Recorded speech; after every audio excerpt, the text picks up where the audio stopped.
Mesdames et messieurs, bonjour. Chers internautes, bonjour.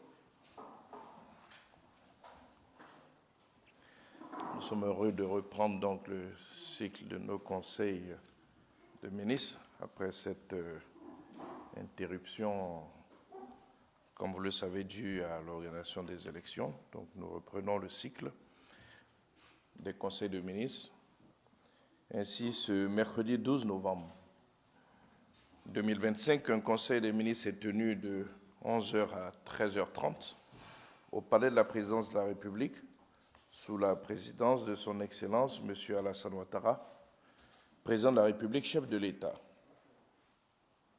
Les délibérations du Conseil de ce jour ont porté sur 17 points, comprenant 12 mesures générales, dont un projet de loi et 11 projets de décret, 3 mesures individuelles, essentiellement des nominations d'ambassadeurs, mesures individuelles émanant donc du ministère des Affaires étrangères, 2 communications et des points de divers.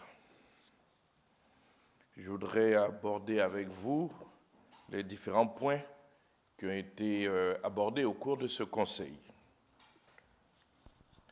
Comme je vous l'ai indiqué, le Conseil a adopté un projet de loi dans le cadre des mesures générales. Ainsi, au titre du ministère des Affaires étrangères, de l'intégration africaine et des Ivoiriens de l'extérieur, le Conseil a adopté un projet de loi autorisant le président de la République à ratifier l'accord relatif au service aérien entre le gouvernement de la République de Côte d'Ivoire et le gouvernement de la République fédérative du Brésil, signé le 13 octobre 2017 à Abidjan. Conformément à la procédure constitutionnelle prévue en matière de conventions internationales impactant directement la législation interne, ce projet de loi appelle l'autorisation du Parlement pour la ratification de l'accord relatif au service aérien entre le gouvernement de la République de Côte d'Ivoire et le gouvernement de la République fédérative du Brésil. Dans le cadre de ces mesures générales, je vous ai annoncé 11 projets de décret qui ont été adoptés. Comme vous le savez, notre pays aspire à être un hub énergétique et nous nous sommes résolument engagés dans le mix énergétique de façon à diversifier nos sources de production d'énergie électrique avec notamment les énergies renouvelables. Ainsi, au titre du ministère des Mines, du pétrole et de l'énergie, en liaison avec le ministère des Finances et du Budget, le Conseil a adopté 4 décrets. Le premier portant approbation de l'avenant numéro 1 de la Convention de concession pour la conception, le financement, la construction, la détention en pleine propriété, l'exploitation et la maintenance d'une centrale solaire de 50 MW à Bondoukou, dans la région de Gontougo, en Côte d'Ivoire, dite Convention AMEA Power. Le deuxième décret porte sur l'approbation de la Convention de concession pour la conception, le financement, la construction, la détention en pleine propriété, l'exploitation et la maintenance d'une centrale solaire de 58,6 MW à Touba, dans la région du Bafing, en Côte d'Ivoire, dénommée Convention Scaling Solar Touba. Le troisième décret est relatif, quant à lui, à l'approbation de concessions pour la conception, le financement, la construction, la détention en pleine propriété, l'exploitation et la maintenance d'une centrale solaire de 52 MW à Tongon, dans la région du Poro, en Côte d'Ivoire, dénommée Convention Tongon Solaire. Et enfin, le quatrième décret adopté par le Conseil porte approbation de la Convention de concession pour la conception, le financement, la construction, la détention en pleine propriété, l'exploitation et la maintenance d'une centrale solaire de 49,7 MW à Laboa, dans la région du Bafing, en Côte d'Ivoire, dénommée Convention Scaling Solar Laboa. Ces différentes conventions ont été conclues dans le cadre de la politique de promotion de la participation des opérateurs privés au développement du secteur de l'électricité à travers des projets de production indépendante d'énergie électrique en vue de faire face à la demande croissante d'énergie électrique. L'ensemble de ce dispositif de production électrique privée cumule une capacité installée de 210,3 MW crête répartis dans les régions donc, du Bafing, du Gontougo et du Poro. Toujours au titre du ministère des Mines, du Pétrole et de l'Énergie, en liaison avec les ministères concernés, le Conseil a adopté 4 décrets portant chacun attribution d'un permis de recherche minière, tous valables pour l'or, respectivement à la société Sika Mineral Resources SARL, en abrégé MER SARL, dans le département de Teini, Sika Mineral Resources SARL, en abrégé SMR SARL, dans le département donc, de Teini également, à la société Kerus Ressources SARL, dans les départements de Dimbokro et de Mbato, et à la société, toujours Kerus Ressources SARL, dans le département de Djekanou, cette fois-ci de Dimbokro et de Tumodi. Ces permis de recherche sont délivrés conformément aux conditions techniques et environnementales requises. Leur durée de validité est fixée à 4 ans. Au titre du ministère des Affaires étrangères, de l'intégration africaine et des Ivoiriens de l'extérieur, en liaison avec les ministères concernés, le Conseil a adopté 3 décrets.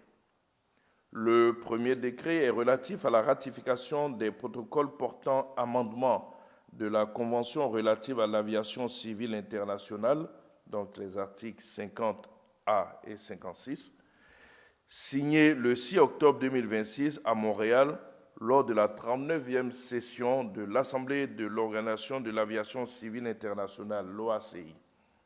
Ces amendements ont pour objectif de permettre l'élargissement du nombre d'États contractants et de garantir une représentation plus équitable de l'Afrique au sein des organes décisionnels de l'OACI.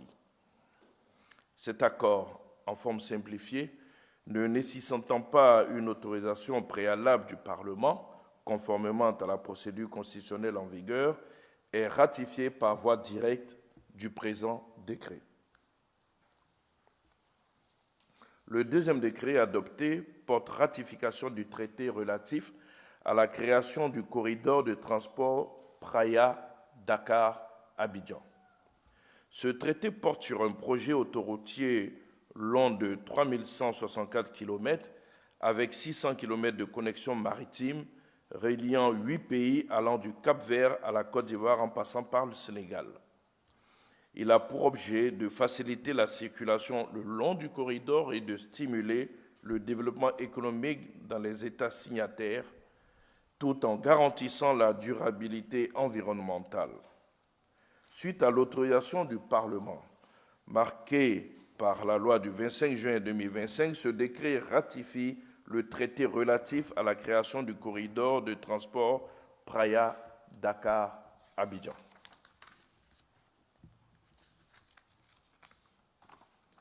Le troisième décret,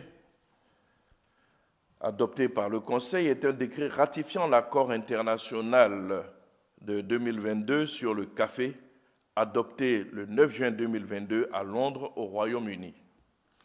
Cet accord international, le 8e du genre, adopté depuis la création de l'Organisation internationale du café, a pour objet de renforcer le secteur mondial du café et de favoriser son développement durable sur les plans économique, social et environnemental. Suite à l'autorisation du Parlement marquée par la loi du 11 juin 2025, ce décret ratifie l'accord international de 2022 sur le café. Je voudrais à présent aborder avec vous les 3 mesures individuelles qui ont été adoptées au cours de ce Conseil.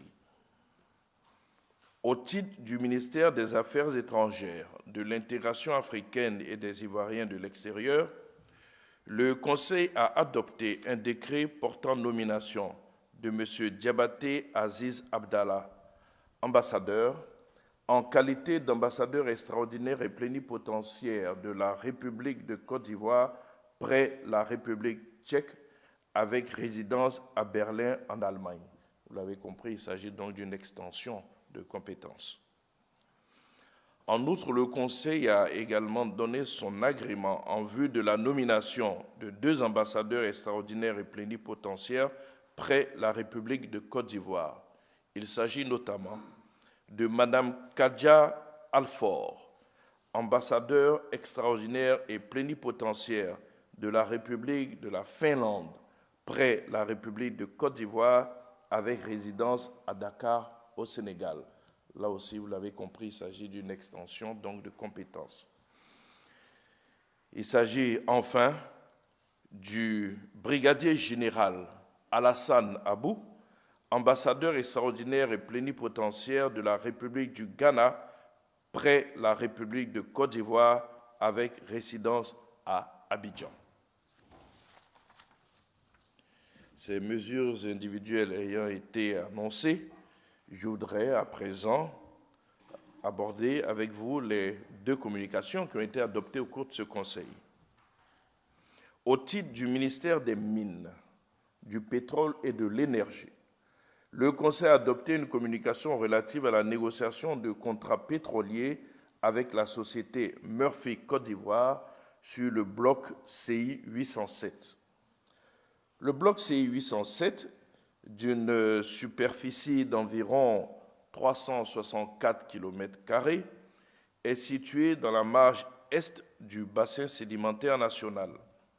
La société Murphy Côte d'Ivoire, filiale de la société américaine Murphy Oil Corporation, déjà présente dans notre pays sur plusieurs blocs pétroliers, a manifesté un grand intérêt pour le bloc CI 807.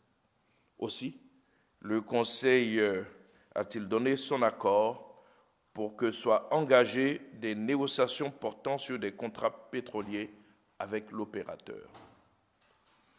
Au titre du ministère des Affaires étrangères, de l'intégration africaine et des Ivoiriens de l'extérieur, le Conseil a adopté une communication relative à la formalisation de relations diplomatiques entre la République de Côte d'Ivoire et le Commonwealth du Belize. Le Conseil a donné son agrément à la requête du gouvernement du Belize portant sur l'établissement de relations diplomatiques entre nos 2 pays. Ainsi, la circonscription diplomatique de l'ambassade de la République de Côte d'Ivoire près les États-Unis mexicains sera élargie au Commonwealth du Belize en vue d'étendre la carte diplomatique nationale en Amérique centrale et dans les Caraïbes. À présent, mesdames et messieurs, je voudrais aborder avec vous donc les points de divers. Le Conseil a été informé de la célébration de la Journée nationale de la paix à Abidjan, au Palais de la Culture de Treichville, ce 15 novembre 2025. Et enfin, en raison d'un calendrier de réunions internationales chargé, la date du prochain Conseil a été fixée au 3 décembre 2025. Ces points mettent un terme aux différents points qui ont été abordés au cours de ce Conseil.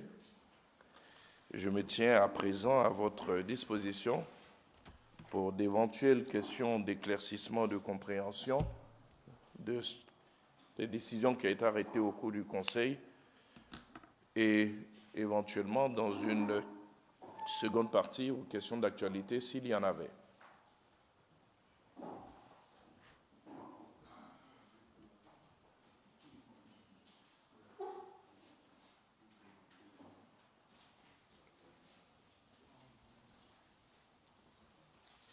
Merci beaucoup, Monsieur le ministre. Je m'appelle Kamaluddin Taba, de l'agence de presse Bloomberg. Est-ce que vous pouvez nous donner plus de précisions sur un peu les investissements que propose de faire l'entreprise américaine, la succursale de l'entreprise américaine sur le secteur pétrolier que vous avez annoncé. Est-ce qu'on peut avoir un peu de précision sur les financements possibles qu'ils veulent faire? À ce stade, je ne peux pas vous donner donc d'informations sur le financement possible puisqu'il s'agit de recherche. Okay. Vous savez très bien comment ça se passe dans le secteur pétrolier. C'est l'entreprise qui a le permis d'exploration qui fait ces explorations. Et puis, une fois qu'elle a découvert ce que nous souhaitons, évidemment, là, une autre discussion est engagée pour pouvoir exploiter le gisement qui a été découvert. Donc, à ce stade, je n'ai pas encore d'évaluation sur tout ce qui sera investi. Certainement qu'au journal officiel, le décret va donner plus de précisions une fois qu'il aura été publié. Mais pour l'heure, sachez que nous avons donné un agrément à la société Murphy Oil Corporation qui a ouvert une filiale en Côte d'Ivoire, Murphy Côte d'Ivoire, pour faire cette recherche sur ce bloc CI 807.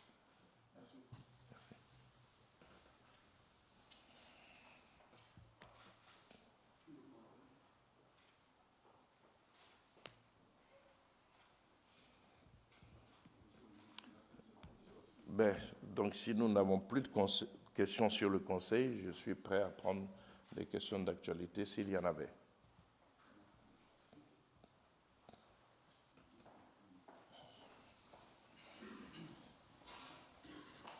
Bonjour, Monsieur le Ministre. Andrea Simian, journaliste à Live TV. Le PPACI, à l'issue de son comité central du 6 novembre dernier, a appelé le gouvernement à libérer ses cadres ainsi que toutes les personnes interpellées lors des manifestations contre le nouveau mandat du président Alassane Ouattara. Quelle est la position du gouvernement sur cette demande? Et est-ce que le gouvernement envisage une mesure d'apaisement ou de dialogue politique en réponse à cet appel? Merci. Merci bien. Vous savez très bien que toutes ces personnes sont dans les mains de la justice, sauf à rappeler au PPACI que nous sommes inscrits dans le cadre de la séparation des pouvoirs. Nous ne voyons pas comment est-ce que le gouvernement pourrait interférer dans des procédures judiciaires qui sont engagées. Donc la justice fera son travail.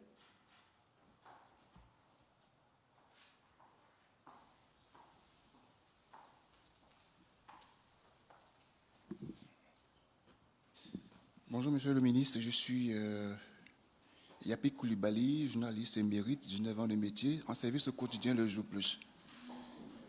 Monsieur le porte-parole du gouvernement, vous répétez souvent avec sérénité que le gouvernement ne s'immisce pas dans les affaires de justice.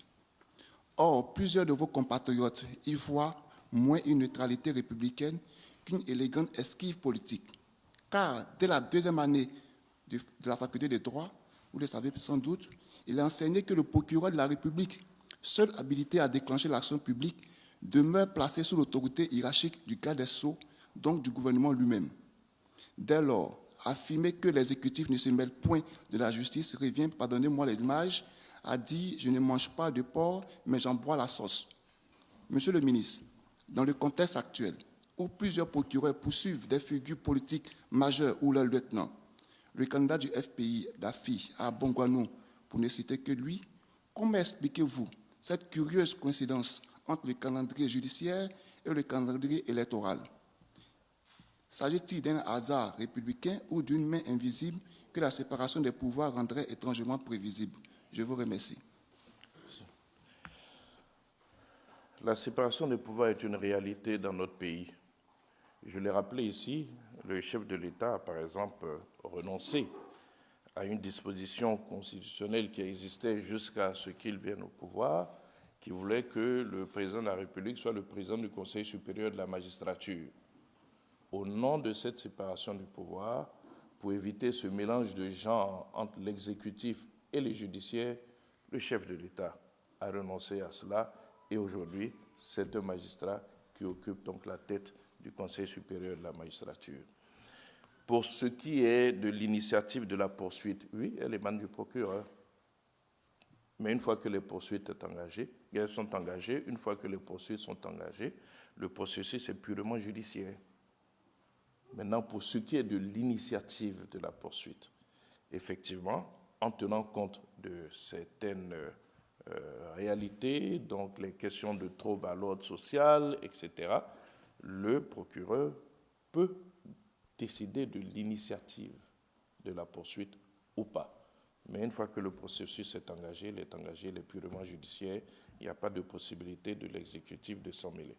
Donc, je le répète, nous sommes dans un pays où la séparation des pouvoirs est une réalité. Évidemment, dans le cadre des poursuites, dans le cadre de troubles à l'ordre public, il est de la responsabilité de l'État de garantir l'ordre et la sécurité pour tous les citoyens. À partir de ce moment, oui, le ministère de la Justice peut initier donc des poursuites via le procureur pour tout ce qui trouble l'ordre public.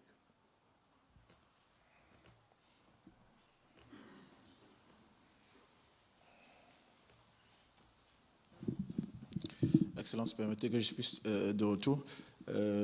Sur l'actualité, la Côte d'Ivoire, selon nos informations, est en train de soutenir le Mali à pouvoir se doter en carburant. Est-ce que vous pouvez plus nous donner assez d'informations là-dessus, parce que les autorités maliennes ne communiquent pas assez là-dessus? Est-ce que la Côte d'Ivoire peut nous donner assez d'informations? Comment est-ce que le pays est en train d'aider la Côte d'Ivoire à sauter le verrou imposé par les terroristes et à se procurer un carburant, s'il y a des informations possibles? Merci beaucoup, Monsieur le ministre. Alors, vous devez savoir que nous sommes dans un pays libéral. Et pour ce qui concerne donc le transport de carburant, c'est des activités purement libérales, économiques, privées.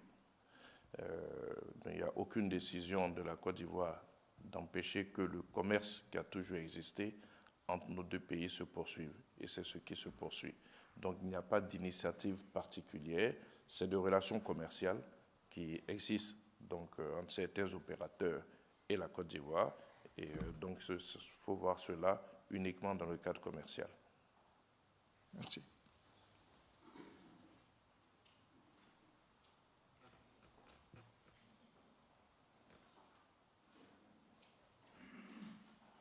Bonjour Monsieur le ministre, je suis Samuel Kadio, journaliste à l'Infodrome.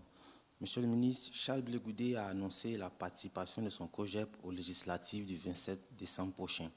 Mais son parti n'a toujours pas de récépissé, contrairement au PPACI de Laurent Gbagbo, au MGC et de Simone Gbagbo et ADCI de Assalé Timoko, qui ont, eux, l'ont obtenu seulement quelques mois après leur création. Il faut noter que Charles Blé Goudé, depuis son retour au pays, s'est inscrit dans une logique de paix. Il a parcouru le pays pour demander pardon aux victimes et récemment, il n'a pas appelé à descendre dans les rues pour défier les autorités.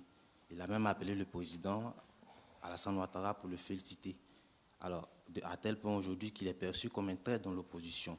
Au regard de cet engagement et de ces initiatives, le gouvernement envisage-t-il de faciliter l'obtention du récépissé pour son parti, le COJEP, afin que ses cadres puissent participer aux élections législatives sous la bannière de leur formation politique? Ma première question. Deuxième question. Monsieur le ministre, 4 mineurs dont l'âge varie entre 11 et 14 ans ont été arrêtés lors de manifestations orchestrées par le Front commun, sont incarcérés à la prison civile d'Abbeville depuis 3 semaines, malgré les multiples appels en faveur de leur libération afin qu'ils puissent retourner à l'école. La situation demeure inchangée. Le gouvernement est-il informé ou a-t-il été saisi de cette affaire? Merci, Monsieur le ministre. Merci bien. Pour votre première question, ne me demandez pas de faire le travail du ministère de l'Intérieur. Il n'y a pas de question de facilité ou de pas facilité. Il y a des conditions à remplir pour pouvoir donc exister en tant que parti politique. Donc, si ces conditions sont remplies, il n'y a pas de raison qu'ils n'aient pas le récépissé. Et cela se passe au niveau du ministère de l'Intérieur. Donc, je ne ferai pas plus de commentaires sur cette première question. Pour la deuxième question, ces mineurs se sont certainement retrouvés dans cet environnement carcéral parce qu'ils ont été impliqués d'une façon ou d'une autre, donc dans les violences et les manifestations qui ont eu cours. Ce n'est pas parce que vous êtes mineur que vous devez bénéficier d'un passe-droit pour violer les lois de votre pays. Donc ils subiront la rigueur de la loi comme tous les autres.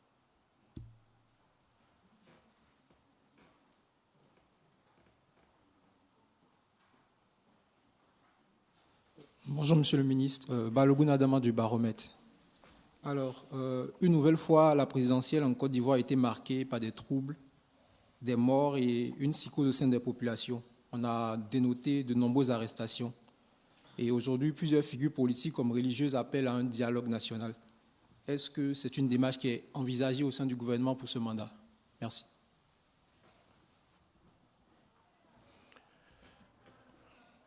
Alors, je vais le répéter une fois de plus.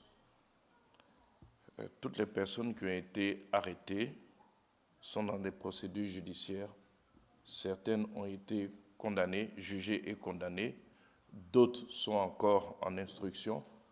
Toujours est-il que le processus judiciaire est engagé. J'entends bien ces appels au dialogue, mais c'est avant qu'il fallait les lancer.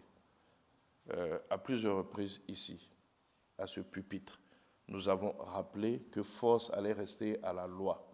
Il faut que les gens apprennent à respecter l'État.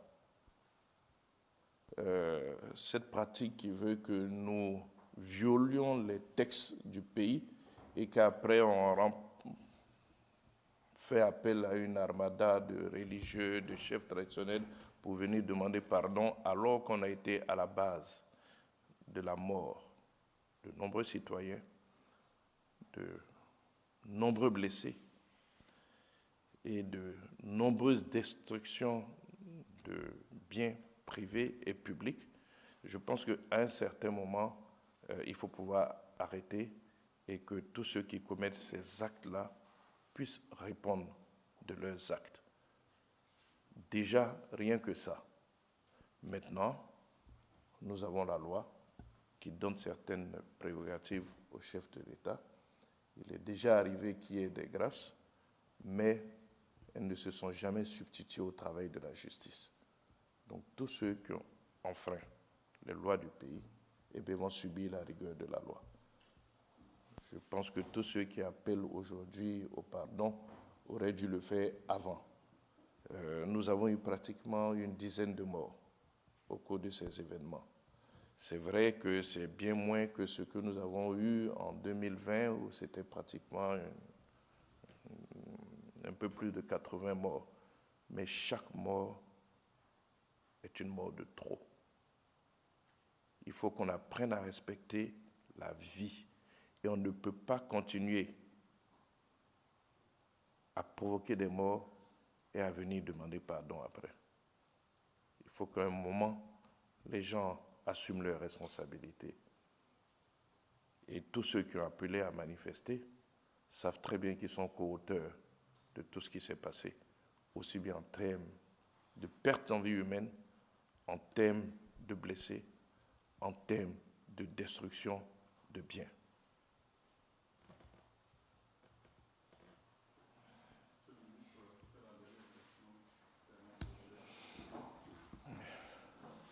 Bien, je vous remercie pour votre participation à ce compte-rendu du Conseil des ministres de ce jour.